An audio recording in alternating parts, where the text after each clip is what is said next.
যুবকদেরকে ফেসবুক চালানোর জন্য পাঠানো হয় নাই। এই যুবকরা সবচেয়ে বেশি দিন কায়েমের জন্য বেশি রক্ত দিয়েছে। কথা ঠিক কিনা? এ বাংলাদেশে 1971 সালে এদেশকে স্বাধীনতা করবার জন্য যুবকরা যখন রাস্তায় নেমে পড়েছিল, সেদিন হানাদার বাহিনী পালিয়ে গিয়েছে। আমরা 9 মাসে দেশকে স্বাধীন করেছি। কথা ঠিক কিনা? ঠিক তেমনই গত 17 বছর ধরে এ বাংলার জমিনের উপর যখন স্টিম রোলার চালানো হচ্ছিল, মানুষের মুখের ভাষা যখন কেড়ে নেওয়া হচ্ছিল, আলেমদেরকে যখন খাসায় বন্দি করা হচ্ছিল, বিভিন্ন মাহফিল যখন বন্ধ করা হচ্ছিল, ঠিক সেই সময় একদল আবাবিল যুবক রাস্তায় নেমে আল্লাহর স্লোগান দিয়েছে। ওই বাতিলরা বাংলার জমিন ছেড়ে পালাতে বাধ্য হয়েছে। কথা ঠিক কিনা? এই জন্য যুবকদেরকে আমাদের ঐক্যবদ্ধ হতে হবে। আবার ভবিষ্যতে যদি দিন কায়েমের যদি ঘোষণা আসে, আল্লাহর কোরআনের জন্য রক্ত দিতে, জীবন দিতে রাজি আছেন কে কে? তুই হাত উঁচু করে আল্লাহকে দেখান। মা গররাকা বিরাব্বিকাল কারীম।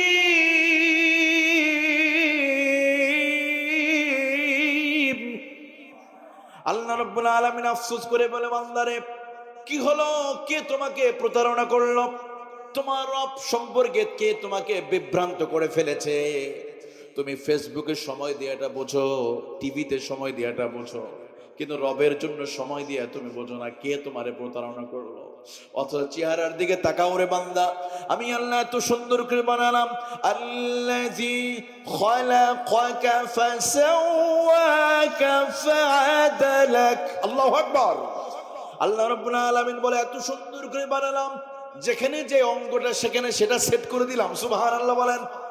নিশ্চিত পেয়ে গেলে হযরত বিলাল কত কিলোমিটার দূর থেকে, 1600 কিলোমিটার দূর থেকে এসে হেদায়েত পেয়ে ধন্য হলো। কিন্তু বাড়ির কাছে মানুষটা হেদায়েত। সুতরাং মাহফিলের কাছে অনেকের বাড়ি হবে, অনেকে ঘর থেকে শুনতে পাবে, কিন্তু মাহফিলে বসে ধন্য হওয়ার সুযোগ পাবে। এখানে অনেক মানুষ আছে দূর থেকে আসছে, আমি জানি। এখানে এমন মুসল্লি আসছে, 2019 সালে আমার একটা মাহফিলে ছিল, উনি এখানে আসছেন, আমার সাথে কথা হয়েছে। সে আসছে হোতাপাড়া আরো দূর থেকে, ধরেন আরো দূরের মুসল্লি, কিন্তু অনেক মুসল্লি এখানে নিকটে বাড়ির কাছে থাকার পরে এখানে আসতে পারে না। বুঝতে হবে তাদের কপাল পুড়ে গেছে।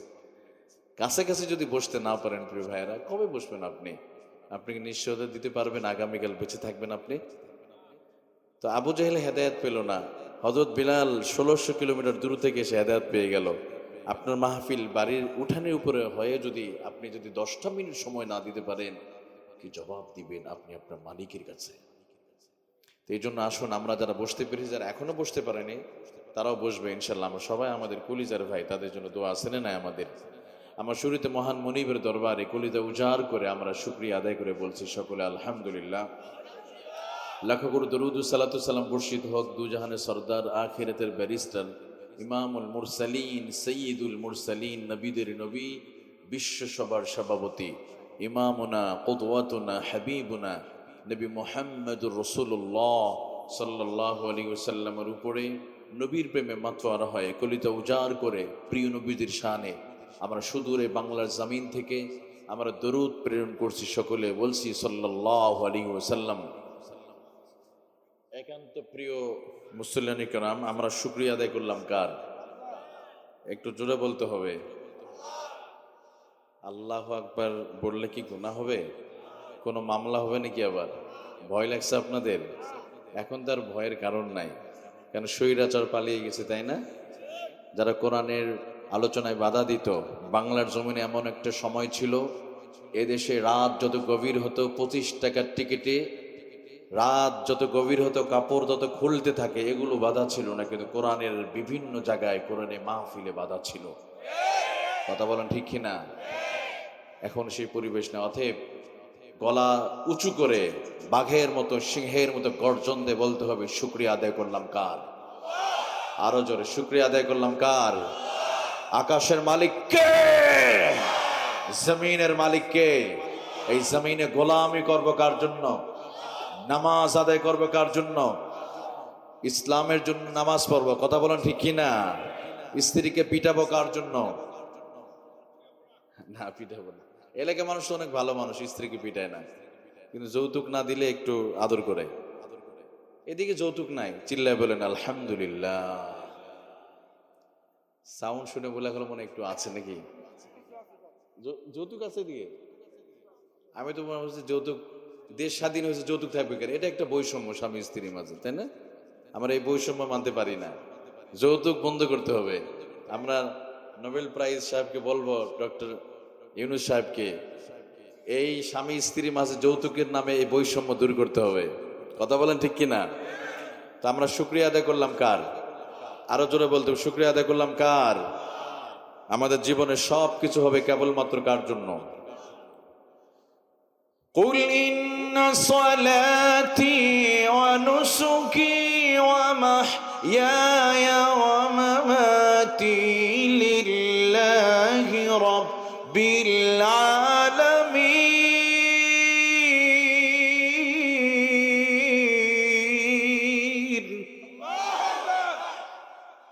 আল্লাহ রাব্বুল আলামিন বলেন, আমার জীবন, আমার মরণ, আমার উঠা বসা, আমার জীবনের সবকিছু কেবলমাত্র শুধুমাত্র কার জন্য হবে? আজকের এই মাহফিলটা ওটা কার জন্য? আরো জোরে বলেন, ওমাহইয়ায়া ওয়া মামাতি লিল্লাহি রাব্বিল আলামিন।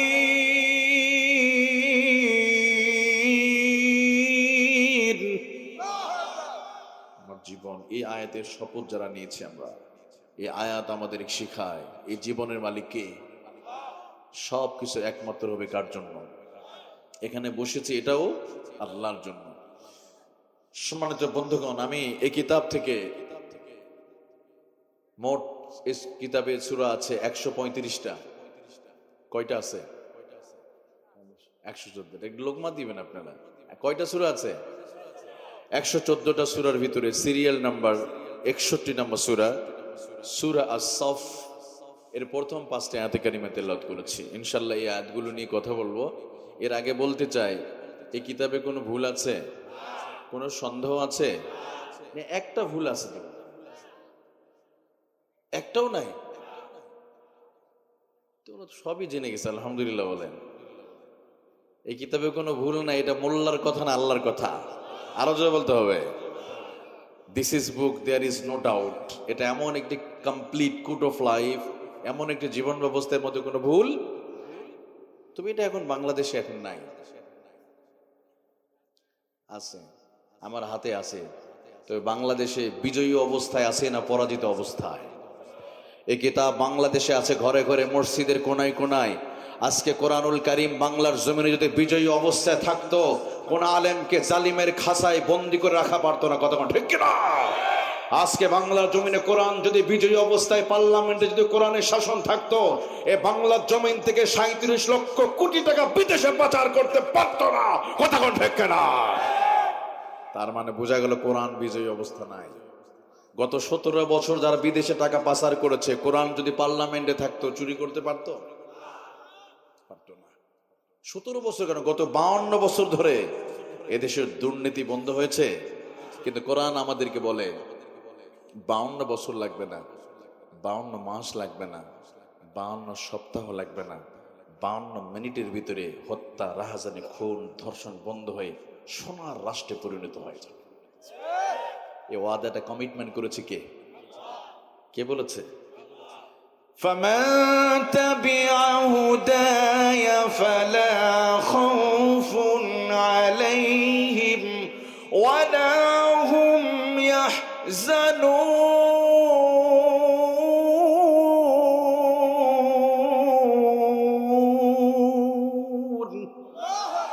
আল্লাহ রাব্বুল আলামিন বলে, বান্দারে, কোরআনুল কারীম নামক এই সংবিধান মেনে যদি তোমরা ব্যক্তি, সমাজ, রাষ্ট্র জীবনে কোরআন দিয়ে যদি তোমরা চলতে পারো, কোরআনের শাসন দিয়া, শুনে রাখো, লা খাউফুন আলাইহিম ওয়ালা হুম ইয়াহজানুন। তোমাদের সমাজে, তোমাদের পরিবারে কোনো ভয় থাকবে না, কোনো টেনশন থাকবে না। দোকানগুলো খোলা থাকবে, কোনো চুরি হবে না। কারণ কোরআনের আইন দিয়ে চোর চুরি করলে হাত কাটতে হবে। বিধানটা কার? আরো জোরে বলেন। যদি কোনো মেম্বার, চেয়ারম্যান যদি গরিবের টাকা মেরে খায়, গরিবের ঘরের টিন যদি দুর্নীতি করে, যদি বিচার করে নিজে খেয়ে ফেলে, আল্লাহর আইন দিয়ে বিচার করলে তার হাতটা কেটে ফেলতে হবে। এরপর মেম্বার সাহেব যদি আপনাদের কাছে ভোট নিতে আসে, ভাই সাহেব হাত কাটছে আগে, কিন্তু ভোট দিবেন আপনারা? কি বলবেন? আপনার ডান হাতটা কোথায়, কেটে গেছে কিভাবে? তখন কি বলতে হবে? ও, চুরি করতে গিয়ে হাত কেটে গেছে। তখন ভোট দিবেন আপনারা? দিবে না। তা আমার প্রিয় ভাইরা, এই জন্য আল্লাহ তাআলা আগে বলে দিয়েছে, কোরআনুল কারীম যদি মেনে চলতে পারো, লা খাউফুন আলাইহিম ওয়ালা হুম ইয়াহজানুন, কোনো চিন্তা, কোনো টেনশন, কোনো হতাশা, কোনো কিছু লাগবে না। কারণ কোরআন এমন একটি রাস্তা, এই রাস্তার যাত্রা শুরু হয়েছে দুনিয়াতে, শেষ হয়েছে আল্লাহর জান্নাতের ভিতরে। এই জন্য সে কোরআনের সাথে থাকতে চায় কি চায় না? আরো জোরে বলেন। আমার নবী যে কোরআন দিয়ে মদিনাতে 10 বছর তিনি রাষ্ট্র চালিয়েছেন, সুবহানাল্লাহ বলেন। নবীজি নিজে আল্লাহ কাছে চেয়ে নিয়েছে ক্ষমতা, আল্লাহ আর নরম নরম কথা বললে হবে না, তুমি সুলতান আর নাসিরা আমার হাতে দিয়ে দাও, সুবহানাল্লাহ। নবীজিকে মদিনা রাষ্ট্র ক্ষমতা দেওয়া হলো, সমাজ থেকে একটা একটা অপরাধ দূর হতে লাগলো। আজকেও যদি আমার বাংলাদেশে টুপিওয়ালা, দাড়িওয়ালা আর যারা তাদের কলিজার ভিতরে কোরআনের বিশ্বাস আছে, কোরআন যারা মানতে পারে, কোরআনের যারা কর্মী আছে, ওই সমস্ত মানুষগুলো যদি আমরা পার্লামেন্টে যদি পাঠাতে পারতাম, আমার প্রিয় ভাইয়ারা, আমি আপনাদেরকে বলি, আমাদেরকে এত মাহফিল করা লাগবে না, এত মাহফিলের দরকার হবে না তখন। কারণ আপনাদের একটু বুঝাই দেয়, 10,000 বক্তা 10 বছর ধরে 16 কোটি মানুষকে নামাজের ওয়াজ করে, যত না মানুষ নামাজি হবে, ভালো করে বোঝেন, 10,000 বক্তা 10 বছর ধরে 16 কোটি মানুষকে শুধু নামাজের ওয়াজ করবে। নামাজের ওয়াজ করে যত না মানুষ নামাজি না হবে, এর চাইতে বেশি নামাজি হবে প্রধানমন্ত্রী তার চেয়ার থেকে শুধু 10 সেকেন্ড বলবে, আজকেই সোনার বাংলাদেশে আমি নামাজ আমি বাধ্যতামূলক করে দিলাম। কথা বলেন, কথা বলেন। তাহলে 10,000 বক্তা 10 বছর ধরে নামাজের ওয়াজ করলো, আর ডক্টর ইউনূস আজকে আগামীকাল সকালবেলা ফজরে পড়ে যদি বলে 56,000 বর্গ মাইলে সোনার বাংলাদেশে আমি ঘোষণা করলাম, আমি আমার চেয়ার থেকে বললাম, আগামীকাল থেকে সারা বাংলাদেশে 5 ওয়াক্ত নামাজ আদায় করতে হবে, এই কথা বলতে লাগবে মাত্র 5 সেকেন্ড। এই 5 সেকেন্ড ঘোষণার সাথে সাথে মসজিদগুলি পরিপূর্ণ হয়ে যাবে। অথচ 10 বছর ধরে আমরা ওয়াজ করলাম, কোনো লাভ হলো না। কারণটা হলো, তার মানে চেয়ারে যাওয়া লাগবে, ক্ষমতায় যাওয়া লাগবে। নবীজি এই জন্য আল্লাহকে বললেন, রব্বি আদখিলনি মুদখালা সিদকিন ওয়া আখরিজনি মুখরাজ সিদকিন ওয়াজআলনি মিন লাদুনকা সুলতানান নাসীরা। আল্লাহ সুলতান আর নাসীরা আমাকে দাও, এরপর তুমি দেখবে কি হয়। সুবহানাল্লাহ বলেন। এজন্য কোরআনে কর্মী হতে চাই কি চাই না? আল্লাহ আমাদের সবাইকে কবুল করেন, জোরে বলেন আমিন। আমার প্রিয় ভাইয়েরা, যেহেতু রাত অনেক গভীর হয়ে গেছে, আমি ভেবেছিলাম যে অনেক রাত হয়ে গেছে, এত রাতে প্রধান অতিথি, এই সময় মাহফিল শেষ হওয়ার কথা, তখন কেবল শুরু হয়ে, যাই হোক কিছু করার নাই, অনেক সময় হয় এরকম এলোমেলো হয়ে যায়। আপনারা কষ্ট পেয়েছেন? আমার দেখেন, আগামীকাল জুমা পড়াতে ঢাকা খিলগাঁওকে কাইয়ুম মসজিদে জুমা পড়াবো আমি। আমার কিন্তু অনেক দায়িত্ব, এত রাতে এই জামের ভিতরে কি হবে আল্লাহ ভালো জানে। তো সব মিলে আপনারা একটু দোয়া করে দেন। আর কোরআন থেকে কথা বলার মতো যোগ্যতা আমার মোটেই নেই, কারণ এটা এমন একটি কিতাব, এই কিতাবের বিশ্লেষণ করার মতো অ্যাবিলিটি, যোগ্যতা আমার নেই। কারণ প্রশান্ত মহাসাগরে কি পরিমাণ পানি আছে, পৃথিবীর বিজ্ঞানীরা কোনো একটা দিন এটা বের করতে পারবে। কারণ প্রশান্ত মহাসাগরের গভীরতম জায়গা অলরেডি বিজ্ঞানীরা বের করে ফেলেছে। এর গভীরতম জায়গার নাম মারিয়ানা ট্রেঞ্চ, 37,000 ফিট গভীরতা। তার মানে এটা বের করে ফেলেছে অলরেডি। আটলান্টিক মহাসাগরে কি পরিমাণ গভীরতা আছে, বিজ্ঞান বলে 32,000 ফিট গভীরতা। পৃথিবীর সবচেয়ে উঁচু পাহাড় যেটা বলা হয় মাউন্ট এভারেস্ট, এটা উচ্চতা 29,000 ফিট। বিজ্ঞান এটা বের করে ফেলতে পারবে। অ্যামাজন জঙ্গলে কি পরিমাণ গাছ আছে, বিজ্ঞান এটা বের করে ফেলতে পারবে। আমাদের সুন্দরবনে কি পরিমাণ গাছ আছে, মানুষ এটাও বের করতে পারবে।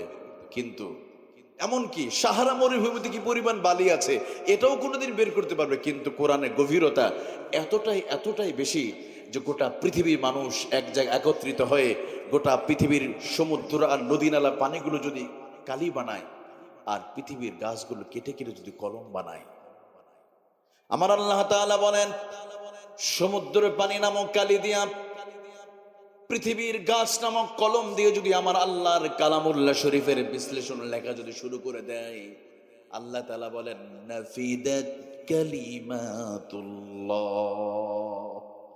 আল্লাহ রাব্বুল আলামিন বলেন সমুদ্রের পানি নামক কালিগুলো শেষ হয়ে যাবে, গাছ নামক কলমগুলো শেষ হয়ে যাবে, এরপরে তোমরা কালামুল্লাহর বিশ্লেষণ ব্যাখ্যা করে কোনোদিন তোমরা শেষ করতে পারবে? ঘোষণাটা কার? এই জন্য আগেই বল, আমার দুর্বলতা অক্ষমতা শুরুতেই স্বীকার করে নিচ্ছি। যেহেতু তাফসিরুল কোরআন লিখেছেন, আমি একটু আপনাদের সামনে কিছু তাফসির করতে চাই, যদিও যোগ্যতা নাই, তবে হ্যাঁ আপনাদের একটু দোয়া করে দেন, কিছু কথা বলতে পারবো। রাজি আছেন তো ইনশাল্লাহ? চলুন সরাসরি আলোচনা চলে যাই। সূরাতুস সফ, সফ শব্দের অর্থ হলো কাতার, আর একটা হলো সফুন, অর্থ হলো শ্রেণী। যেটা আর অনেক সময় জিজ্ঞেস করা হয় না, তুমি কোন ক্লাসে পড়ো, মিন আইয়ি তাদরিস, তুমি কোন ক্লাসে পড়ো। কিন্তু এখানে যে সফ বলা হচ্ছে কাতার, কাতার কোন কাতার? দিন কায়েমের পথে, দিন প্রতিষ্ঠার জন্য সারিবদ্ধ হয়ে আল্লাহর রাস্তায় যারা যুদ্ধ করে, জিহাদ করে, ওই কাতারের কথা বলা হচ্ছে এই সূরা সফের ভিতরে। 61 নম্বর সূরা। এই সূরার মোট আয়াত আছে 14টি আয়াতে কারিমা, রুকু আছে 2টি। আর এই সূরার মোট প্রথম 5টি আয়াত তেলাওয়াত করেছি। তবে এই আয়াতগুলোর পূর্বে সুন্দর একটা শানে নুজুল আছে, আমি সেটা একটু বলে নিই, এরপর আমরা বিশ্লেষণের দিকে চলে যাবো ইনশাল্লাহ। কারণ আয়াতের নাজিলের প্রেক্ষাপট যদি না জানেন তাহলে বোঝা মুশকিল হয়ে যাবে।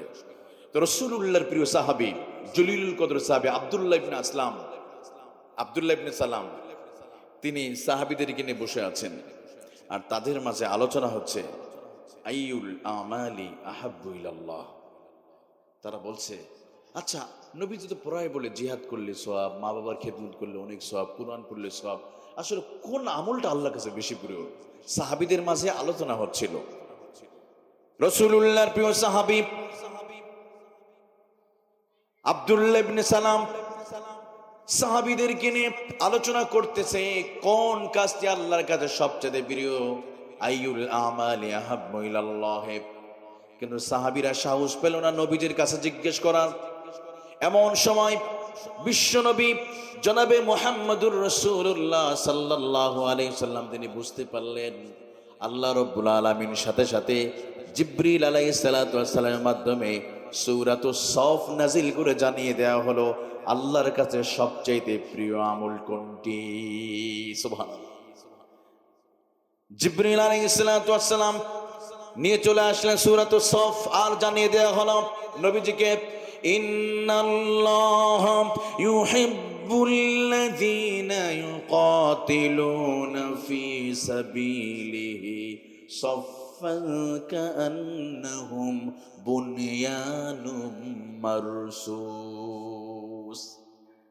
জানিয়ে দেওয়া হলো আয়াতের মাধ্যমে নবীজি ওই সাহাবীদেরকে বলে দেন, নিশ্চয় আল্লাহর কাছে সবচাইতে প্রিয় আমল ওই কাজ আল্লাহ তাআলা ভালোবাসে, আল্লাহ পছন্দ করে।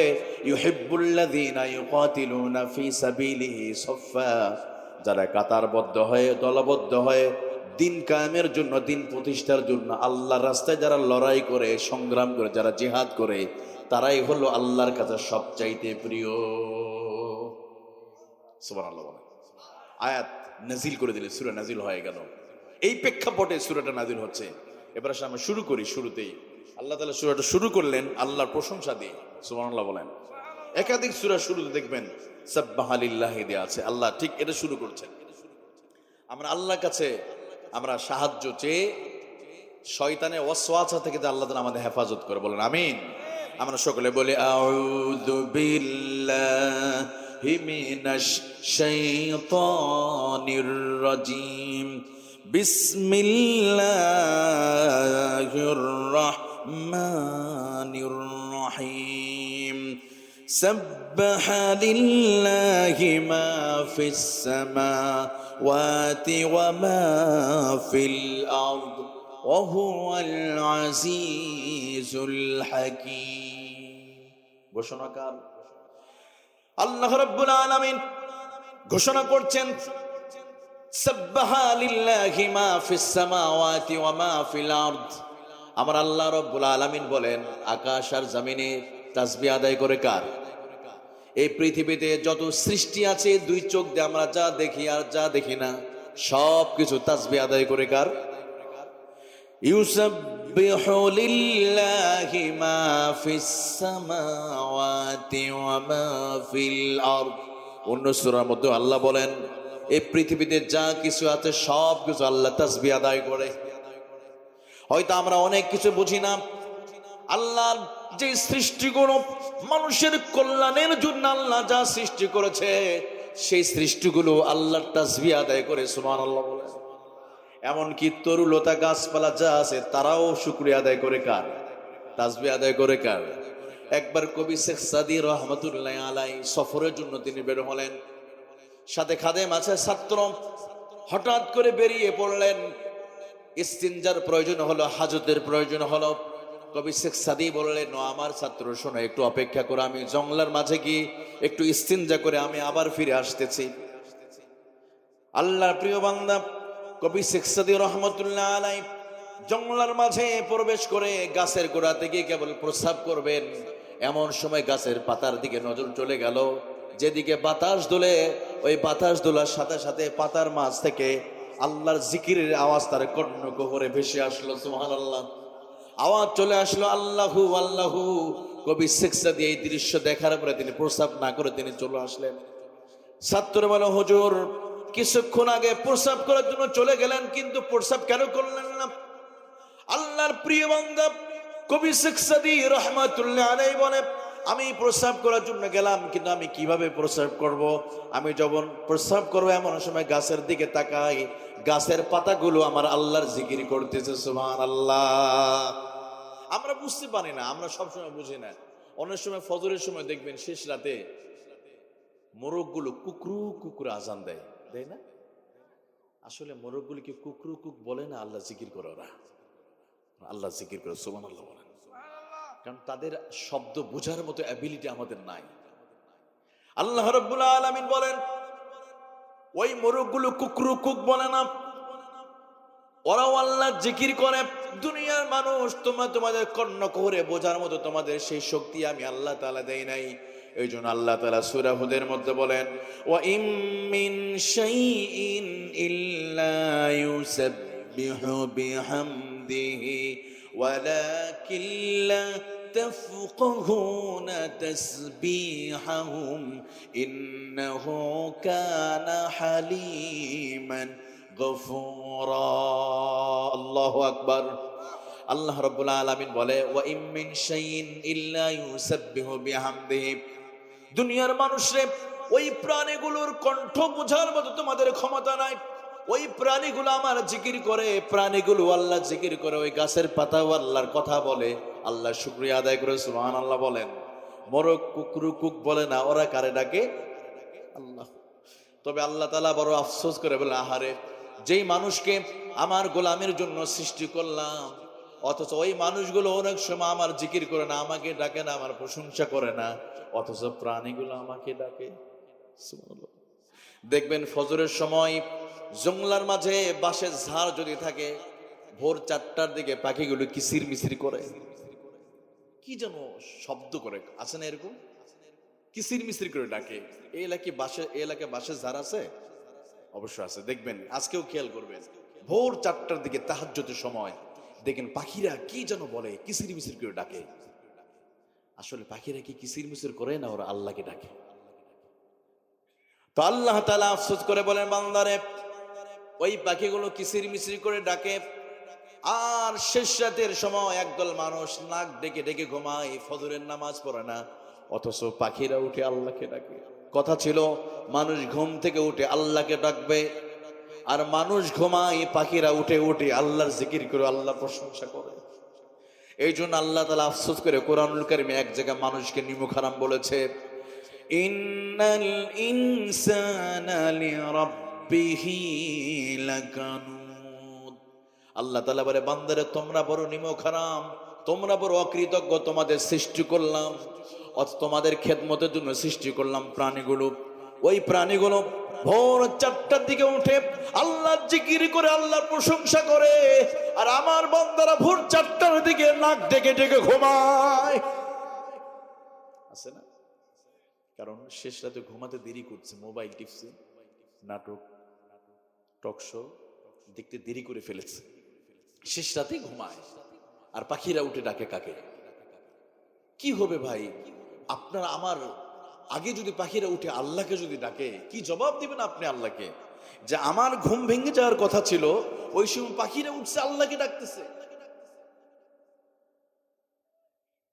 কত বড় আফসোস, দুর্ভাগা যে আমাদের প্রাণীরা উঠে আল্লাহকে ডাকতেছে আর আমরা ঘুমিয়ে আছি। অথচ আল্লাহ তাআলা অন্য আয়াতে মাঝে বলেন, আবার কিছু আল্লাহর প্রিয় বান্দা আছে, রাত যত গভীর হয়ে যায় তাদের ঘুমগুলো আস্তে পাতলা হয়ে যায়, ঘুম ভেঙে যায়। আল্লাহ বলেন, তাতাজাফা জুনুবুহুম আনিল মাদাজি'i ইয়াদউনা রাব্বাহুম খাওফান ওয়া তামাআ। রব্বুল আলামিন বলেন, রাত যত গভীর হয়ে যায় আমার প্রিয় বান্দারা, শেকিন জাকিরিন শাকিরিন বান্দাদের ঘুম পাতলা হয়ে যায়, ঘুম ভেঙে যায়, মাদাজি'a বিছানা থেকে শরীর ডিভাইডেড হয়ে যায়, কিয়ামুল লাইল দাঁড়িয়ে যায়, তাহাজ্জুদ নামাজে দাঁড়িয়ে যায়। সুবহানাল্লাহ বলেন।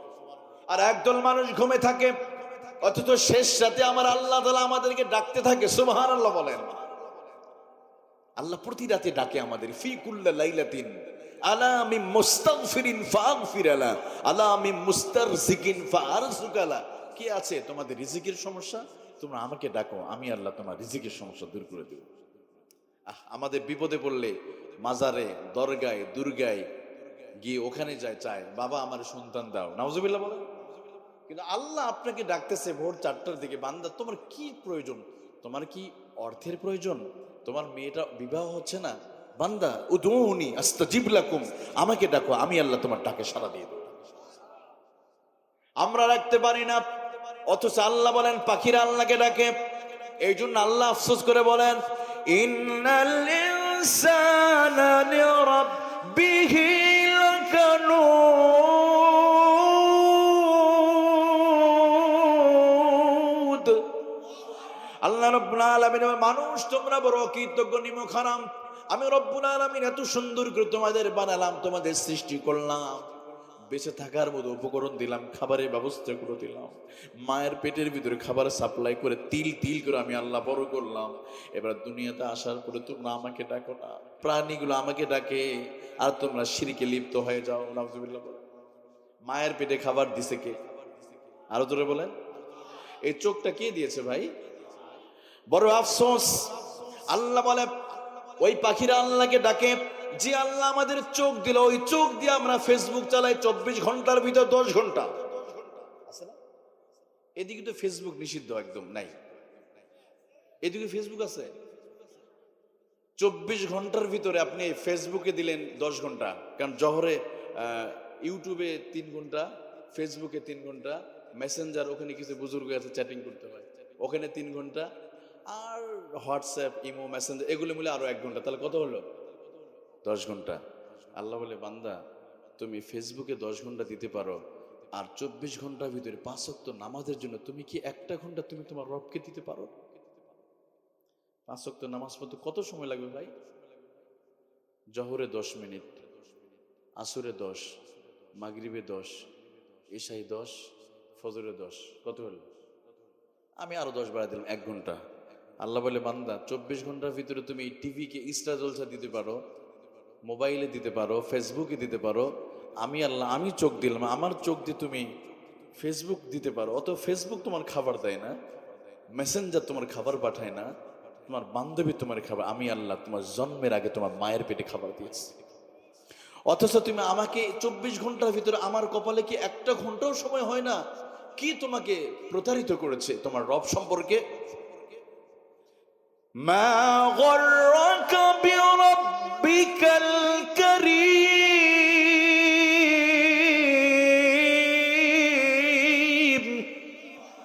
আল্লাহ রাব্বুল আলামিন আফসোস করে বলে, বান্দারে কি হলো, কে তোমাকে প্রতারণা করলো? তোমার রব সম্পর্কে কে তোমাকে বিভ্রান্ত করে ফেলেছে? তুমি ফেসবুকে সময় দেওয়াটা বোঝো, টিভিতে সময় দেওয়াটা বোঝো, কিন্তু রবের জন্য সময় দিয়ে তুমি বোঝো না কে তোমারে প্রতারণা করলো। অথচ চেহারার দিকে তাকাও রে বান্দা, আমি আল্লাহ এত সুন্দর করে বানালাম, আল্লাযী খালাকাকা ফাসাওয়াকা ফাআদালাক। আল্লাহু আকবার। আল্লাহ রাব্বুল আলামিন বলে, এত সুন্দর করে বানালাম, যেখানে যে অঙ্গটা সেখানে সেটা সেট করে দিলাম। সুবহানাল্লাহ বলেন। এরপরও তোমরা আমাকে ডাকো না, আমার শুকরিয়া তাসবিহ আদায় করো না, তাকাও না। উনজুর ইলাল আরদ, উনজুর ইলাস সামা, উনজুর ইলাশ শাজার, গাছের দিকে তাকাও, ওই গাছের পাতাও আমাকে ডাকে। সমুদ্রে অতল তলে তলিয়ে থাকা মৎস্যরা যে আমার জিকির করে, আর তুমি আমাকে ডাকো না। আল্লাহ আমাদের জিজ্ঞেস করবে, কি জবাব দিবে ভাই আমাদের? আচ্ছা, এখানে যারা আছি, আগামী 40 বছরের ভিতরে কি সবাই থাকবো আমরা? আমি 100% বলে যাচ্ছি, লিখে দিব আপনাদেরকে, আগামী 40 বছরের ভিতরে এখানে 99% মানুষ মাটির নিচে যাবে। আমিও যাব, কারণ এখন যাদের বয়স 30 বছর, 40 বছর যোগ করলে কত হবে? 70 আছি আমরা। আর যাদের বয়স এখানে 50 বছর, 40 বছর কত হবে? মোটামুটি সেঞ্চুরির কাছাকাছি নাই। অনেক মানুষ আমরা মাটির নিচে চলে গেছি অলরেডি। বললাম তো, মানুষ মাটির উপরে বেশি না মাটির নিচে। কি আপনাকে নিশ্চয়তা দিল যে আপনার আমার মৃত্যু হবে না ভাই? কি নিশ্চয়তা দিয়েছে? আপনার চোখের সামনে আপনার বাবার লাশটা চলে গেছে, আপনার দাদাকে কবরে দাফন, কবরস্থান এখানে আছে আশপাশে, কিন্তু একটা বার মনে হলো না যে আমাকে যাওয়া লাগবে? কত মানুষ চোখের সামনে যাচ্ছে। ব্যক্তি যাকে নবীজি জান্নাতের কথা বলেছেন, আবু বকর ফিল জান্নাহ, ওমর ফিল জান্নাহ, সেই ওমরের মতো ব্যক্তি গাছের পাতা ছিঁড়ে এভাবে কামড়াতেন, বলতেন, আহ আফসোস, ইয়া ওয়াইলাতা লাইতানি কুনতু ওয়ারাকা। আফসোস, আল্লাহ তুমি ওমর না বানায় তুমি যদি গাছের পাতা বানাইতে। সুবহানাল্লাহ। অথচ যে ওমরকে আমার নবীজি বললেন আবু বকর ফিল জান্নাহ, ওমর ফিল জান্নাহ, দুনিয়াতে জান্নাতের সার্টিফাই করার পরে ওমরের মতো ব্যক্তি যদি গাছের পাতা নিয়ে যদি আফসোস করতে পারে, আহারে গাছের পাতা পড়ে যাবে, পচে যাবে, কোনো বিচার নাই, কোনো মামলা নাই, কোনো কিছুই হবে না, আমি ওমর কবরে গেলে কবরে প্রশ্ন করা হবে, কি অবস্থা হবে?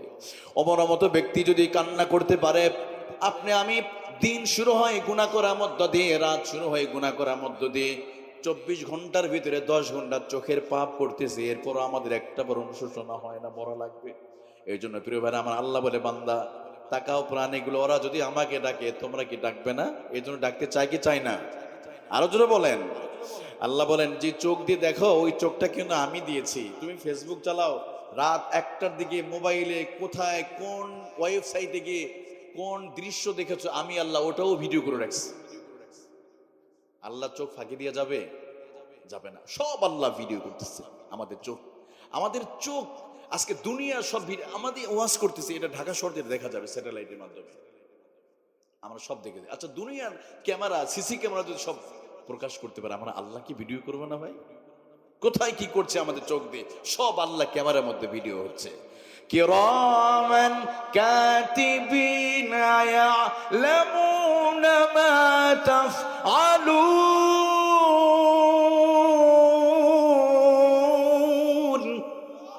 আল্লাহ রাব্বুল আলামিন বলেন, আমার ওই ফেরেশতারা সব কিছু ক্যামেরার মাধ্যমে ভিডিও করতেছে। সুবহানাল্লাহ বলেন। এই জন্য আমি বলি, আমার যুবক ভাইরা, আমার বাবাজিরা, আপনাদের বলে দিতে চাই, জানি না আবার আপনাদের সাথে দেখা হবে কিনা, আসেন আমরা তাসবিহ আদায় করবো কার? জিকির করবো কার? প্রশংসা করবো কার? প্রতিটা মুহূর্তে আল্লাহর প্রশংসা করব। সকলে বলে আমিন। আমি চলে যাচ্ছি, যে সময় চলে যাচ্ছে, সময় খুব বেশি নাই, দ্বিতীয় আয়াতে চলে যায়। এখানে আল্লাহ রাব্বুল আলামিন ইমানদারদেরকে ডাকতেছে। কাদেরকে? যারা ঈমান এনেছে। ঈমানদার কারা? তাসদিক বিল জিনান, ইকরার বিল লিসান, আমল বিল আরকান।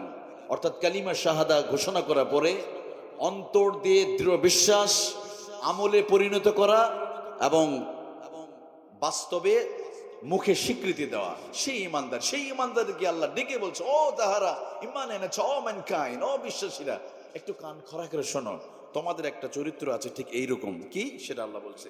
আল্লাহ রাব্বুল আলামিন বলেন, ইয়া আইয়ুহাল্লাযীনা আমানু লিমা তাকুলুনা মা লা তাফআলুন। ওহে যারা ঈমান এনেছো, তোমরা এমন কথা কেন বলো যা তোমরা আমল করো না? এমন কথা কেন বলো যা তোমরা আমল করো না? এমন মানুষ আছে না নাই?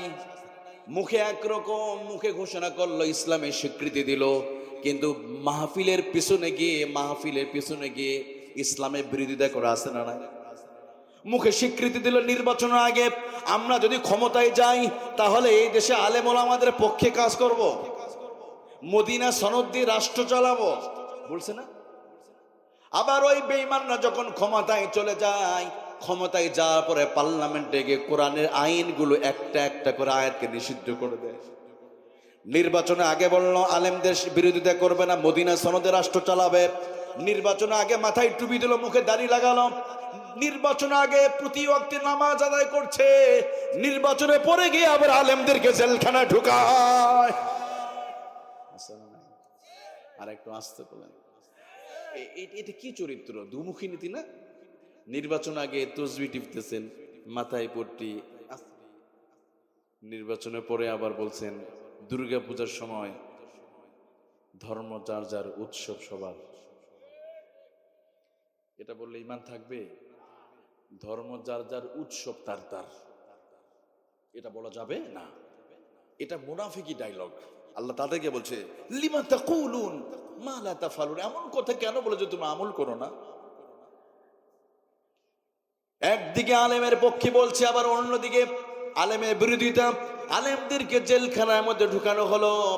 বড় আফসোস, আহারে কত অপরাধীরা যারা কোটি কোটি টাকা বিদেশে পাচার করলো তারা বুক ফুলে চলাফেরা করে, কিন্তু আলেমদেরকে যারা 1 বছর না 2 বছর নয় সারা বাংলা জমিনে তাফসীর মাহফিল যারা করেছে, এমন আলেমদেরকে জেলখানার মধ্যে বন্দী করা হলো।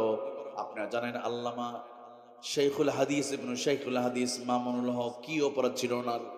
উনি তো শুধু একটা কথা বলেছিলেন, কোন মূর্তি কোন ভাস্কর্য মুসলমানের রাষ্ট্র থাকতে পারে? বাস এই অপরাধের জন্য ওনাকে বলা হলো, ঘোষণা করা হলো, জেলখানার মধ্যে ঢুকানো হলো মিথ্যা মামলা দিয়া। তবে হ্যাঁ, আল্লাহ রাব্বুল আলামিন কিভাবে প্রতিশোধ গ্রহণ করে আমার প্রিয় ভাই একটু খেয়াল করেন। ওই সমস্ত ওলামায়ে কেরামরা একটা ভাস্কর্য নিয়ে কথা বলেছিল, আর একটা ভাস্কর্যের জন্য কত আলেমদেরকে অপমান করা হয়েছে, মামলা দেয়া হয়েছে, শহীদ করা হয়েছে। কিন্তু আমার আল্লাহ রাব্বুল আলামিন সময় পরিবর্তন হয়ে গেছে, এবার একটা ভাস্কর্য নয় শত শত ভাস্কর্য মাটির সাথে আমাদের ছাত্ররা গুড়িয়ে দিয়েছে। মাকারু মাকারাল্লাহু ওয়াল্লাহু খায়রুল মাকিরিন।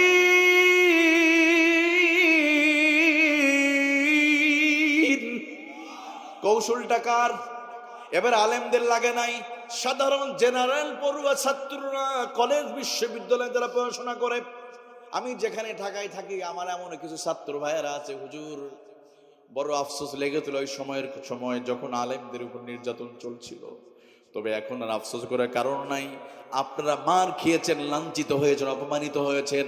আমরা মাদ্রাসায় পড়ি নাই, কোরআনে তেমন কোনো জ্ঞান নাই। তবে এটা বুঝি, এটা জানি, মুসলমানের রাষ্ট্রে কোনো মূর্তি কোনো ভাস্কর্য চলতে পারে না। এই পৃথিবীতে যদি ভাস্কর্য তৈরি করা যদি জায়েজ হতো, তাহলে মদিনায় সবচেয়ে বড় বিশ্বনবী ভাস্কর্য তৈরি হতো। কথা বলেন। যদি মূর্তি তৈরি করা যদি জায়েজ হতো, মক্কাতে সবচেয়ে বড় ভাস্কর্য শুধু মাটি দিয়ে নয়, স্বর্ণ দিয়ে তৈরি করতো সাহাবীরা। 2008 থেকে 2024 5 আগস্ট পর্যন্ত 400 কোটি টাকার ভাস্কর্য তৈরি হয়েছে। সুবহানাল্লাহ, মাশাআল্লাহ। এলার্ট আছেন আপনারা? যে দেশে মানুষ তার সন্তানকে বিক্রি করে 12,000 টাকায়, সে দেশে ভাস্কর্য, নাউজুবিল্লাহ বলবেন না? মানুষের ভালোবাসা পাওয়ার জন্য মূর্তি লাগবে না, মানুষের কলিজার ভিতরে ভালো কাজ করলে এমনি ভালোবাসা ঢুকে যায়। কথা বলেন ঠিক কিনা? আর যাকে ঘৃণা করবে, যত জোর করে ভালোবাসা নিতে চান, কোনো লাভ নাই, কোনো কাজ হবে না। আপনাদের কষ্ট হচ্ছে নাকি? কথা বোঝা যাচ্ছে? একটু তাকবীর দেন না। লিল্লাহে তাকবীর, লিল্লাহে তাকবীর, লিল্লাহে তাকবীর। আল্লাহ আমাদের কবুল করুক। আমি বলছিলাম, বান্দার তোমরা এমন কথা কেন বলো যা তোমরা আমল করো না? আমার প্রিয় ভাইরা, অনেকেই আয়াতে আমরা ধরা খেয়ে যাব, আমরা আলেমরাও ধরা খাবো, সবাই ধরা খাবো। এখানে এমন কথা কেন বলো যা তোমরা আমল করো না? দেখেন, নামাজে মসজিদের ভিতরে আমরা অনেক সময় আল্লাহকে স্বীকৃতি দেই, প্রতিদিন 17 বার সূরাতুল ফাতিহার মধ্যে আল্লাহকে বললাম, ইয়্যাকা না'বুদু ওয়া ইয়্যাকা নাস্তাঈন। আয় আল্লাহ, আমরা তোমার গোলামি করি, তোমার দাসত্ব করি। এটা দিনে মোট কতবার পড়ি? 17 রাকাত নামাজে 17 বার। কারণ লা সলাতা ইল্লা বিফাতিহাতিল কিতাব, নামাজ শুদ্ধ হবে না সূরা ফাতিহা না বললে। সূরা ফাতিহা না বললে নামাজ হবে? তো সূরা ফাতিহা যতবার পড়বেন ততবার ইয়্যাকা না'বুদু আছে না নাই? তাহলে আপনি নামাজের মধ্যে বললেন, আয় আল্লাহ তাআলা ইয়্যাকা না'বুদু ওয়া ইয়্যাকা নাস্তাঈন, রব্বুল আলামিন আমরা তোমার গোলামি করি, তোমার দাসত্ব করি। এবার মসজিদ থেকে বের হয়ে আবার কোরআনের বিরুদ্ধে স্লোগান দেয়, আছে না নাই? মসজিদ থেকে বের হয়ে আবার সুদের টাকা তোলার জন্য বাজারে চলে যায়, মোতাপাড়া বাজারে, কি যেন বলে, মণিপুর বাজারে, আছে না নাই? উনি নামাজ পড়তেছে, নামাজের মধ্যে কোরআনুল কারীম তেলাওয়াত হলো, ইয়া আইয়ুহাল্লাযীনা আমানু লা তাকুলুর রিবা আযআফান মুদাআফা ওয়া আহাল্লাল্লাহুল বাই'a ওয়া হাররামার রিবা। আল্লাহ বলে আমি সুদ হারাম করে দিলাম। আপনি নামাজ পড়ে ব্যাগ নিয়ে চলে গেলেন মণিপুর বাজারে সুদ উঠাতে, সুদের টাকা নিতে। এটা কি মুনাফিকি হলো না? তবে আপনাদের এলাকায় সুদ নাই না, একদম সুদ নাই।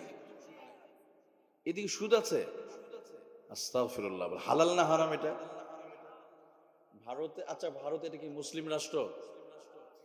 2023 সালে 68,000 কোটি টাকা উপরে ভারতের কেন্দ্রীয় ব্যাংকে পড়েছিল, সবগুলো মুসলিম অ্যাকাউন্ট। পরে জানা গেল এত টাকা কেন আছে, যে মুসলমানরা সুদের টাকা নেয় নাই। এটা যদি ভারতে একটা হিন্দু রাষ্ট্র যদি হয়, আর আমার বাংলাদেশে বিভিন্ন এলাকায় শুনেছি মানুষ টাকার উপর চক্র হারে মানুষ সুদের টাকা উঠায়, আরো জোরে বলেন উঠায়, আছে না নাই? আপনি সুদি কারবারি করছেন, মনে রাখবেন সুদের উপর লাগায় 10 লক্ষ টাকা ইনকাম করতে পারেন, কিন্তু পিছনের দিক দিয়ে 11 লক্ষ টাকা আল্লাহ নিয়ে নেবে। দেখবেন সুদের উপর লাগায় উনি 1 লাখ টাকা ইনকাম করছে, হঠাৎ তার ছেলে অ্যাক্সিডেন্ট করছে। কেন? সম্পদের একটা অমঙ্গল থাকে, সম্পদের অমঙ্গল আছে, জানেন এটা আপনারা? যে সম্পদ দুর্নীতি করা হয়, যে সম্পদ চুরি করা হবে, এগুলোর অমঙ্গল মানে কি? আপনার স্ত্রীর উপর এটা পড়ে যায়, সন্তান হঠাৎ অ্যাক্সিডেন্ট করে ফেলেছে, হঠাৎ শুনবেন আপনাদের গাজীপুর বিশ্ব রোডে আপনার ছেলে অ্যাক্সিডেন্ট করে মোটরসাইকেল পা ভেঙে ফেলছে, নিয়ে যেতে হবে ঢাকায়, খরচ মোটামুটি 1.5 লাখ টাকা। অথচ সুদের উপর লাগেছে কত? 50,000 টাকা পাইছে, কিন্তু গেছে কত? এই যে এমপি মন্ত্রী, ওনাদের চিকিৎসা হয় কোথায়? মাউন্ট এলিজাবেথে। কেউ চলে যায় ব্যাংককে, একটা কাশি উঠলে চেক আপ করতে যায় বিদেশে, আছে না? কারণ এরা কামাই করছে তো দুর্নীতি, অবৈধ টাকা, এদের চিকিৎসা দেশে হয় না, ওরা কামাই করছে কোটি কোটি টাকা, এক চেক আপে চলে যায় ইংল্যান্ডে বা মাউন্ট এলিজাবেথে, ওখানে চলে গেল 20 লক্ষ টাকা। লাভ আছে? এই জন্য সুদের টাকা আপনার উপকার আসবে না। এখন সমস্যা হলো কি জানেন? আমরা সুদে টাকা লাগাই, আর দোয়া কবুল না হলে দোষ সব হুজুরদের হয়। আছেন হুজুর এত দোয়া করেন, দোয়া কবুল হয় না কেন? দোয়া কবুল হবে কেমনে? এক হাতে রব্বানা যালামনা আনফুসানা ওয়া ইল্লাম তাগফির লানা, অপর হাতে সুদের দেনা পাওনা।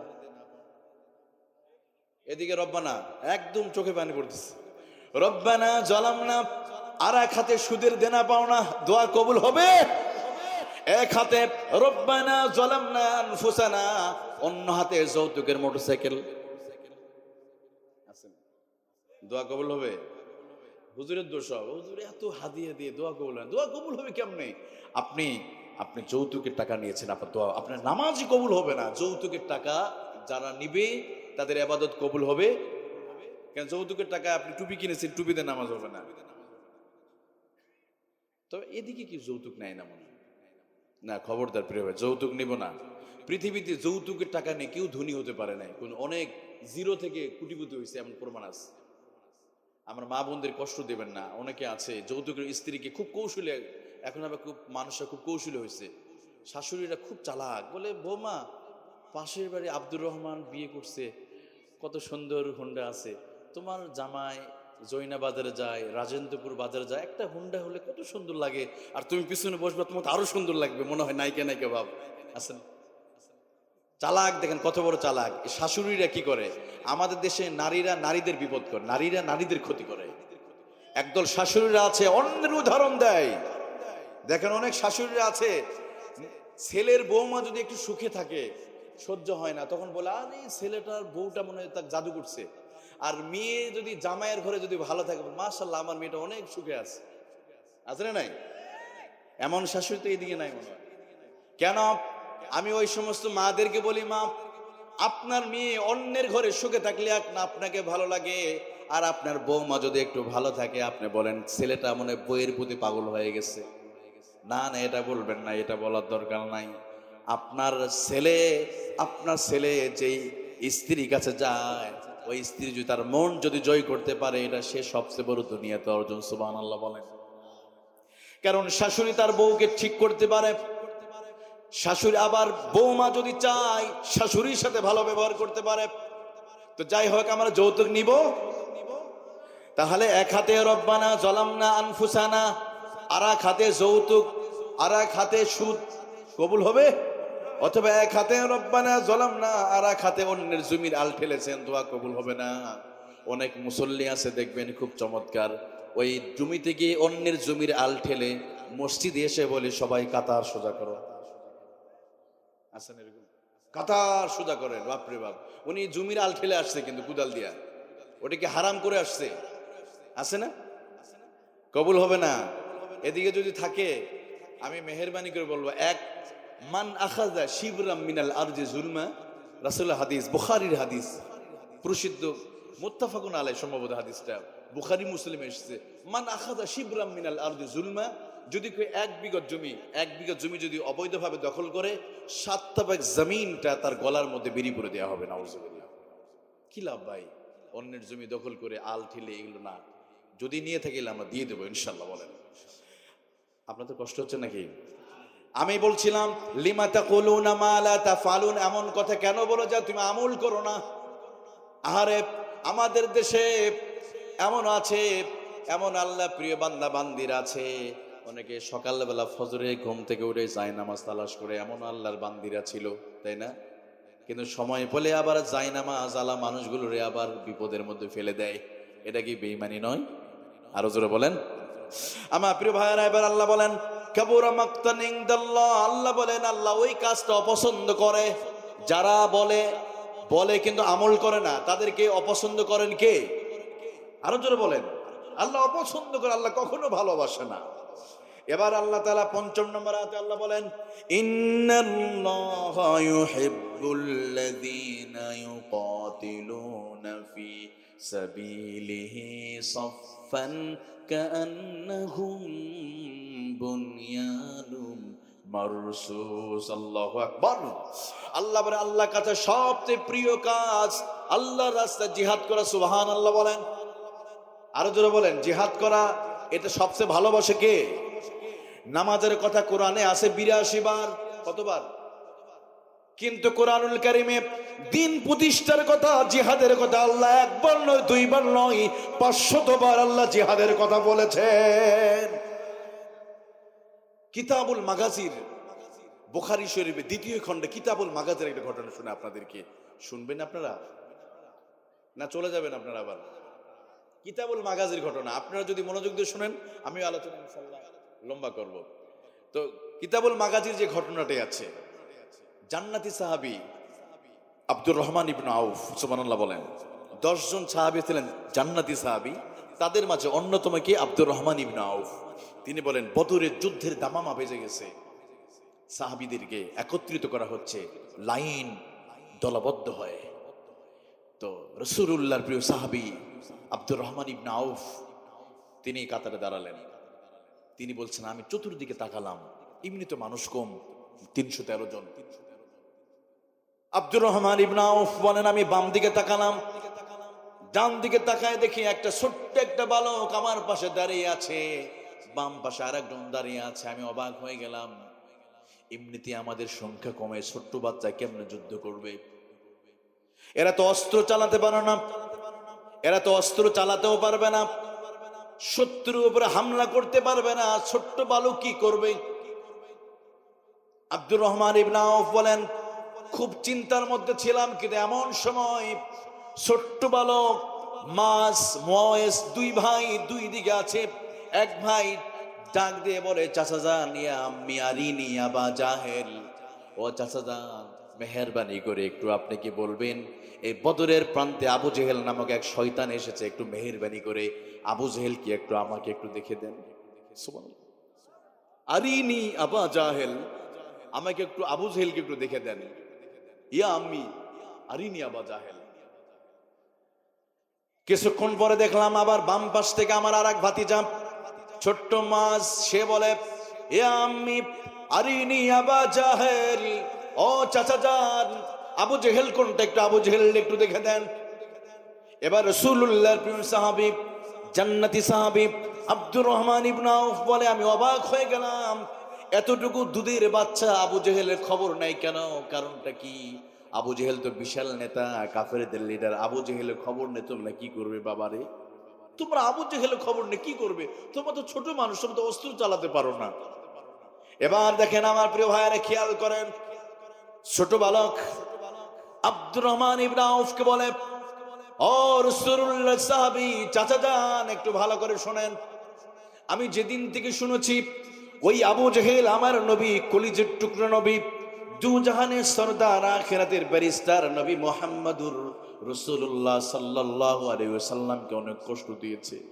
আমার নবীকে দুনিয়াতে বিদায় করার জন্য হামলা করেছে, নবীকে অনেক বিপদের মধ্যে ফেলে দিয়েছে। এমনকি আমার নবী যখন বাইতুল্লাহর সামনে যখন সেজদায় পড়ে যেত, উটের নারী ভুরি আমার নবীর উপর চাপিয়ে দিত। আমার নবী নামাজ পড়তে গেলে আমার নবীকে নামাজ পড়তে দিত না, বাইতুল্লাহর মধ্যে প্রবেশ করতে দিত না। সেদিন থেকে আমি সিদ্ধান্ত নিয়েছি, প্রতিজ্ঞা করেছি, যদি কোনো একটা দিন যদি সুযোগ হয় আমার নবীর দুশমন ওই আবু জেহেলকে আমি জাহান্নামে পাঠিয়ে দিব অথবা আমি বেঁচে থাকবো। সেদিন থেকে সিদ্ধান্ত নিয়েছি, যদি আমি কোনোদিন যদি বেঁচে থাকি আর যদি সুযোগ পেয়ে যাই, ওই আবু জেহেলকে আল্লাহর দুনিয়া থেকে আমি জবাই করে বিদায় করে দিব। ছোট মানুষ, যুবক, যুবক ভাইয়েরা একটু খেয়াল করেন, কান লাগায় শোনেন। যুবকদেরকে শুধু শুধু ফ্রি ফায়ার পাবজি গেমস খেলার জন্য পাঠানো হয় নাই। যুবকদেরকে ওই রাস্তার মোড়ে মোড়ে স্কুলে গিয়ে ওই ঘোরাঘুরির জন্য পাঠানো হয় নাই। যুবকদেরকে ফেসবুক চালানোর জন্য পাঠানো হয় নাই। এই যুবকরা সবচেয়ে বেশি দিন কায়েমের জন্য বেশি রক্ত দিয়েছে, কথা ঠিক কিনা? এ বাংলাদেশে 1971 সালে এদেশকে স্বাধীনতা করবার জন্য যুবকরা যখন রাস্তায় নেমে পড়েছিল, সেদিন হানাদার বাহিনী পালিয়ে গিয়েছে। আমরা 9 মাসে দেশকে স্বাধীন করেছি, কথা ঠিক কিনা? ঠিক তেমনি গত 17 বছর ধরে এ বাংলার জমিনের উপর যখন স্টিম রোলার চালানো হচ্ছিল, মানুষের মুখের ভাষা যখন কেড়ে নেওয়া হচ্ছিল, আলেমদেরকে যখন খাসায় বন্দি করা হচ্ছিল, বিভিন্ন মাহফিল যখন বন্ধ করা হচ্ছিল, ঠিক সেই সময় একদল আবাবিল যুবক রাস্তায় নেমে আল্লাহর স্লোগান দিয়েছে, ওই বাতিলরা বাংলার জমিন ছেড়ে পালাতে বাধ্য হয়েছে, কথা ঠিক কিনা? এই জন্য যুবকদেরকে আমাদের ঐক্যবদ্ধ হতে হবে। আবার ভবিষ্যতে যদি দিন কায়েমের যদি ঘোষণা আসে, আল্লাহর কোরআনের জন্য রক্ত দিতে জীবন দিতে রাজি আছেন কে কে? তুই হাত উঁচু করে আল্লাহকে দেখান।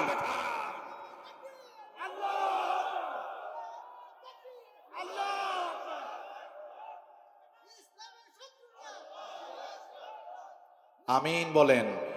আপনাদের কষ্ট হচ্ছে? আমি বলি যুবক ভাইরা, আমাদের সময়ের দাম আছে। হযরত আলী রাদিয়াল্লাহু আনহু তিনি মাত্র 8 বছর বয়সে তিনি যুদ্ধ গেছে। কত বছর বয়সে? আর এখন ইন্টারমিডিয়েট পরে এখনো নাকি বয়সই হয় নাই, আছে না? কে বলেছে? যুবক ভাইদের আপনাদের সময় অনেক দাম।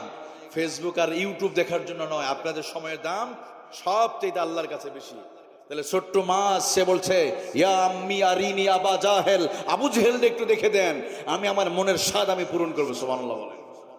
আমার প্রিয় ভাইয়ারা, রাসূলুল্লাহর প্রিয় সাহাবী আব্দুর রহমান ইবনে আউফ বলে, আমি অবাক হয়ে গেলাম, ছোট্ট বালক এই মাছের কথা শুনে আমি অবাক হয়ে গেলাম। এবার আমি বললাম, ও মুআজ, ওই যে তাকায় দেখো, যুদ্ধের ময়দানে সবচেয়ে উঁচু মাথা যে দাঁড়িয়ে আছে যে মানুষটা, ওইটা হলো আবু জেহেল। এবার আমি তাকিয়ে দেখলাম, এই কথা বলার সাথে সাথে দুই ভাই এক জায়গায় একত্রিত হয়ে কানে কানে কি জানে তারা আলোচনা করতেছিল, কি যেন তারা সিদ্ধান্ত নিল। এরপর আমি তাকিয়ে দেখলাম, বিদ্যুতের গতিতে এমন ভাবে ক্ষিপ্র গতিতে দৌড়ে গিয়ে দুই ভাইয়ের ভিতরে এক ভাই ওই ঘোড়ার পায়ে আঘাত করে যখন আবু জেহেল যখন জমিনে পড়ে গেছে, আর এক ভাই ঠিক আবু জেহেলের গর্দানে এইভাবে ছুরি দিয়ে আঘাত করে জনমের মতো দুনিয়া থেকে বিদায় করে দিয়েছে। সুবহানাল্লাহ বলেন। এই জন্য আমি বলি, আমার প্রিয় ভাইরা, নবীর দুশমনদেরকে দুনিয়া থেকে বিদায় করার জন্য অনেক বড় অস্ত্র লাগবে না মুসলমানদের, কথা কোন ঠিক কিনা? মুসলমানরা পারমাণবিক বোমা বিশ্বাসী নয়, সাবমেরিনে বিশ্বাসী নয়। মুসলমানদের সবচেয়ে বড় অস্ত্র হলো নারে তাকবীর, আল্লাহু আকবার স্লোগান। আমাদের সবচেয়ে বড় অস্ত্রের নাম কি? আরো জোরে বলেন। আমরা অস্ত্র বিশ্বাসী নয়, মারামারিতে বিশ্বাসী নয়, কারণ মুসলমানের একটা অস্ত্র, সেটা আল্লাহু আকবার স্লোগান। তবে এই স্লোগান যেদিন থেকে বাংলা জমিনরা দিতে ভুলে বসেছে, সেদিন থেকে তাদের উপরে বাতিলরা চড়ে বসেছে। এই স্লোগানকে বলা হতো নির্দিষ্ট কোন একটা দলের। কে বলেছে? নামাজ শুরুই করি তো আল্লাহু আকবার দিয়ে। বাচ্চা জন্ম হলে আমরা আল্লাহু আকবার দিয়ে শুরু, আজান দিই না? কিন্তু এরপরে বলো না, এটা হলো কি যেন একটা গায়ের মধ্যে একটা অ্যালার্জি শুরু হয়। অথচ আমাদের সব জায়গায় আল্লাহু আকবার মিল আছে না নাই? জীবনের শুরু থেকে শেষ পর্যন্ত নামাজ শুরু করলে আল্লাহু আকবার স্লোগান। অথচ এটাকে মৌলবাদ বলা হতো কোন এক সময়। যাদেরকে মৌলবাদ বলেন, এই মৌলবাদ ছাড়া আবার চলা যায় না। মানুষ মরলে জানাজা পড়তে কে পড়ায়? বিদ্রোহী বিপ্লবী মৌলবাদী কেন জঙ্গিবাদী, জন্মের পরে কানে আজান কি দেইনি। কি আজান দিছে এগুলা? হুজুররা দিছে না?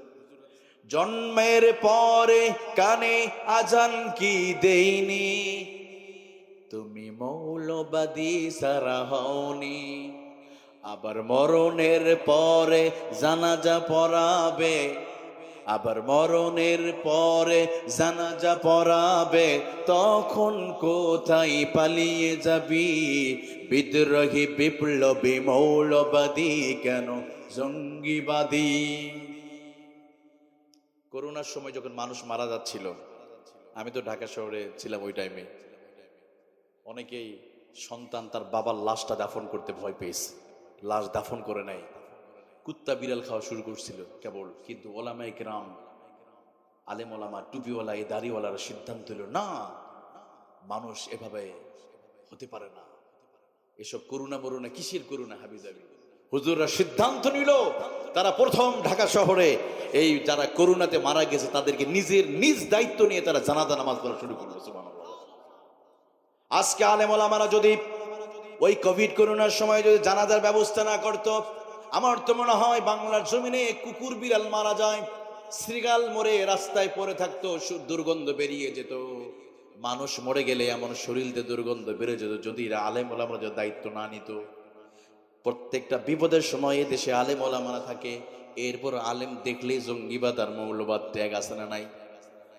এখনো যারা আলেমদেরকে নিয়ে যারা বাজে কথা বলবে, মনে রাখবেন গত 17 বছর যারা ছিল তাদের যতগুলো অপরাধ ছিল, সবচেয়ে বড় ধরনের একটা অপরাধ ছিল আলেমদের সাথে বিরোধিতা করা, টুপিওয়ালা দাড়িদের বিরোধিতা করা।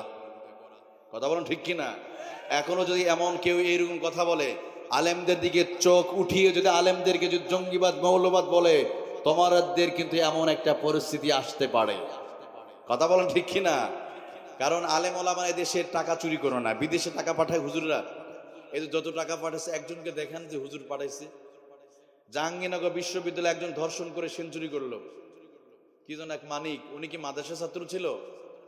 আমি একবার একটা মাহফিল থেকে আসতেছিলাম, বলছে হুজুর, মানে আমাকে শোনাচ্ছে যে হুজুররা দেশ নষ্ট করলো।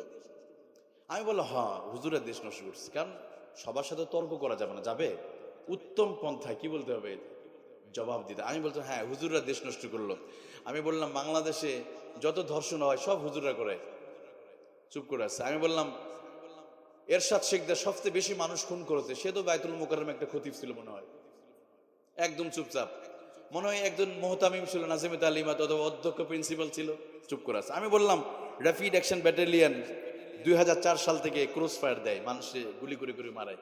আমি বললাম তোমার শুধু একজন হুজুর দেখাও, কোনো ইমাম, কোনো মুয়াজ্জিন, কোনো খতিব, কোনো বক্তা, কোনো নাজিমে তালিমাত, কোনো ইমামকে কোনো র্যাবের ভাইয়ের ক্রস ফায়ার দিয়ে যদি দেখাতে পারে, আমি ওয়াজ করা বন্ধ করব। দেখাতে পারবেন আপনারা?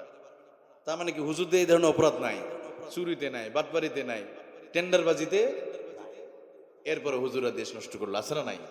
না প্রিয় ভাইরাই, আমরা আলেম ওলামা যেখানে আমরা আছি সেখানে আলেমদের সাথে বিরোধিতা করতে গিয়ে এই বাংলাদেশে আরেকজন আলেম ছিলেন, 52 বছর যিনি তাফসীর করেছেন, আল্লামা সাইদী রহমতুল্লাহ আলাই। ওনার নাম শুনছেন না? সবাই তো চেনেন।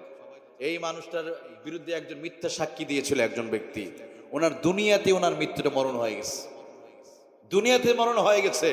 আর ওনার জীবনের শেষ মুহূর্তে যে কথাগুলো বলেছিল যে এমন একটা সময় আসবে গর্তে পালানোর জায়গা পাবে না, তোমরা তোমাদের মামু বাড়িতে গিয়ে পড়বা।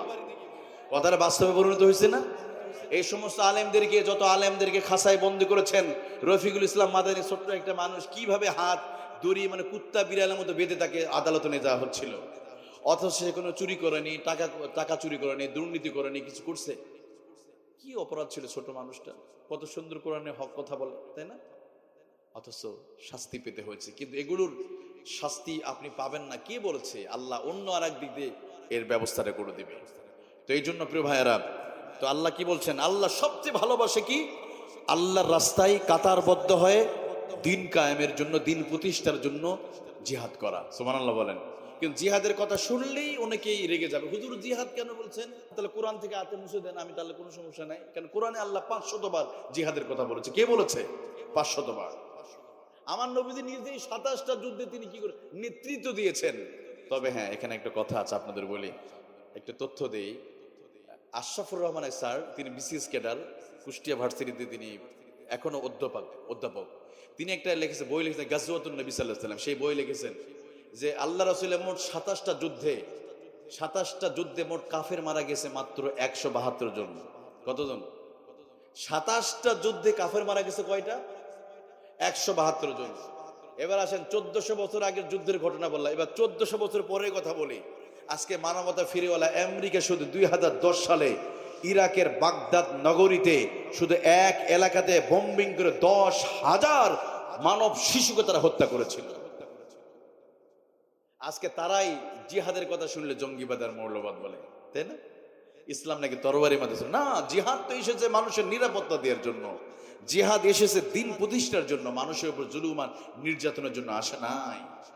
জিহাদকে যদি কেউ অপছন্দ করে, তার ঈমান থাকবে না।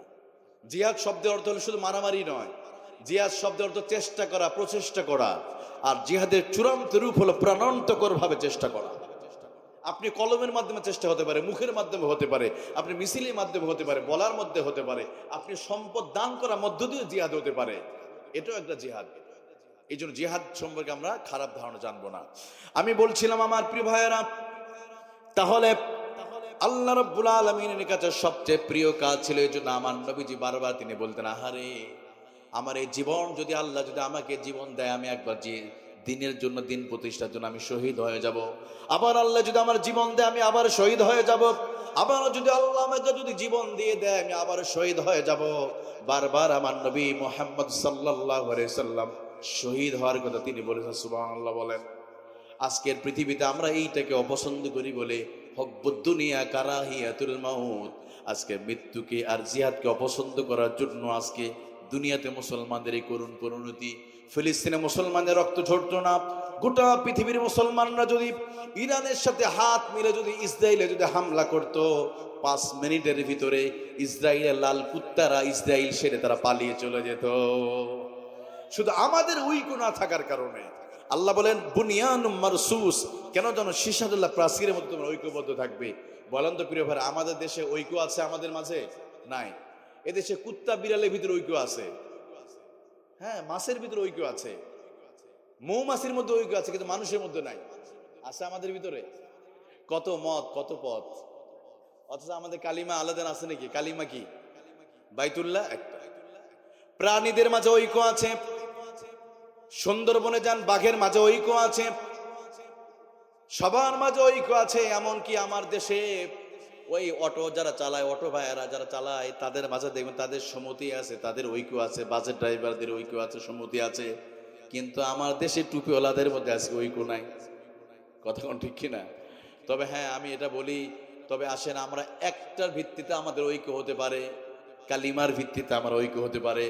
আপনি যেই তরিকার হন, যেই দলের হন, যেই মতের হন, যেই পীরের হন, কোনো সমস্যা নাই।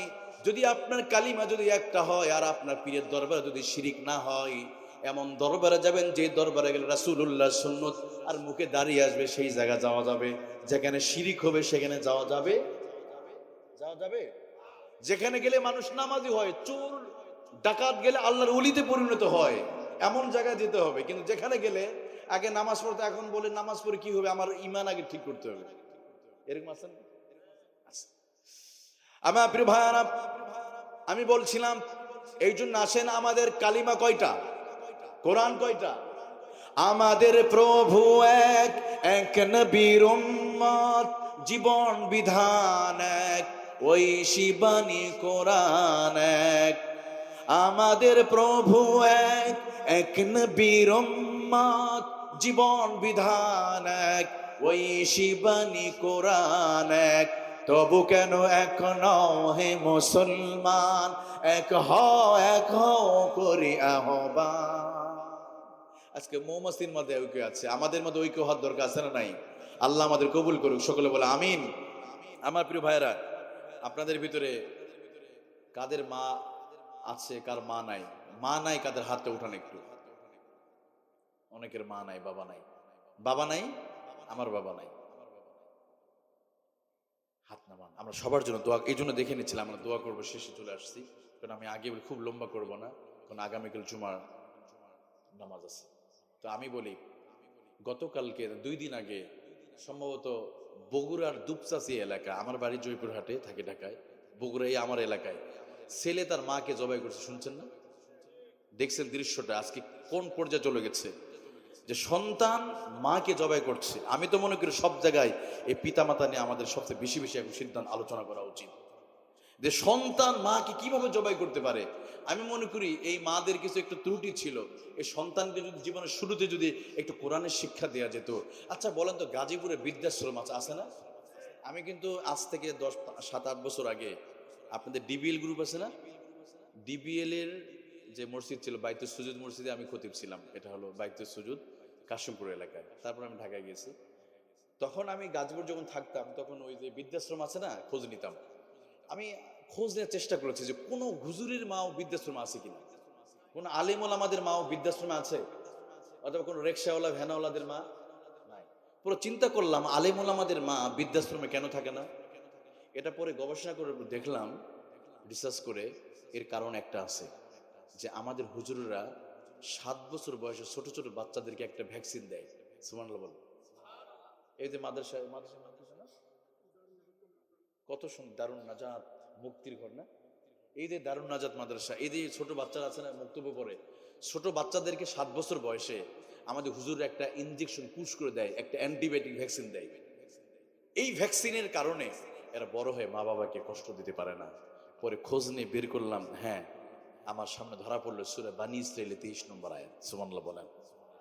আল্লাহ রাব্বুল আলামিন আমাদেরকে অনেক আগেই বলেছে, বান্দারে ওই আয়াত তোমরা মনে রাখবে, ইম্মা ইয়াবলুগান্না ইনদাকাল কিবারা আহাদুহুমা আও কিলাহুমা ফালা তাকুল লাহুমা উফফিন ওয়ালা তানহারহুমা ওয়া কুল লাহুমা কওলান কারীমা واخفض لهما جناح الذل من الرحمة وقل رب ارحمهما كما ربياني صغيرا। সুবহানাল্লাহ বলেন। এই দোয়াটা পারেন? এটাই হলো সেই 7 বছর বয়সে ভ্যাকসিন। সুবহানাল্লাহ বলেন। আমাদের হুজুররা ছোটবেলায় বাচ্চাদেরকে মক্তবে এটা শেখায়। দেখ, মক্তবে লাইন ধরে ধরে শেখায়। বলো তো বাবারা, মা বাবার জন্য জানি কি যেন একটা দোয়া পড়তে হয়, ছোট বাচ্চারা বলে দিবে, রব্বির, সকলে বলেন রব্বির হামহুমা কামা রাব্বায়ানি সগীরা। যদি বিশ্বাস নয় বাচ্চাদেরকে জিজ্ঞেস করে বলে দিবে ছোট বাচ্চারা। এই ভ্যাকসিনটা দেওয়ার কারণে এই বাচ্চারা বড় হয়, মাকে পিটায় না, ঘর থেকে বের করে দেয় না, আগুন দেয় না, পিটায় না। তাহলে যেই ঘরে এই বাচ্চাদেরকে পড়ানো হয়, এই ঘরে আপনার সন্তান দিবেন, অথবা সন্তান যদি না দিতে পারে, অন্যের সন্তান পড়াশোনা করছে, একজন সন্তানের দায়িত্ব নেবেন, এই সন্তান পড়াশোনার জন্য আপনারা এখানে কিছু দান করবেন, অন্যের বাচ্চারা যেন এখানে ভ্যাকসিন নিতে পারে, কোরআন শিখতে পারে। আমরা রাজি আছি না নাই ভাই? অনেকের মা নাই, বাবা নাই, আমি আগেই বলেছি। দেখেন, আচ্ছা, একটা গরু জন্মের 25 মিনিট পরে দৌড় মারে। সুবহানাল্লাহ বলেন না? গরুর বাচ্চা জন্ম হওয়া দেখেছেন আপনারা? একটা ছাগলের বাচ্চা হয় না, দেখবেন বাচ্চা জন্মের পরে মাটিতে পড়ে, মা জিবাতে চাটে, এবার রক্ত পরিষ্কার করে, তখন বাচ্চাটা এভাবে উঠে উঠে দৌড় মারে।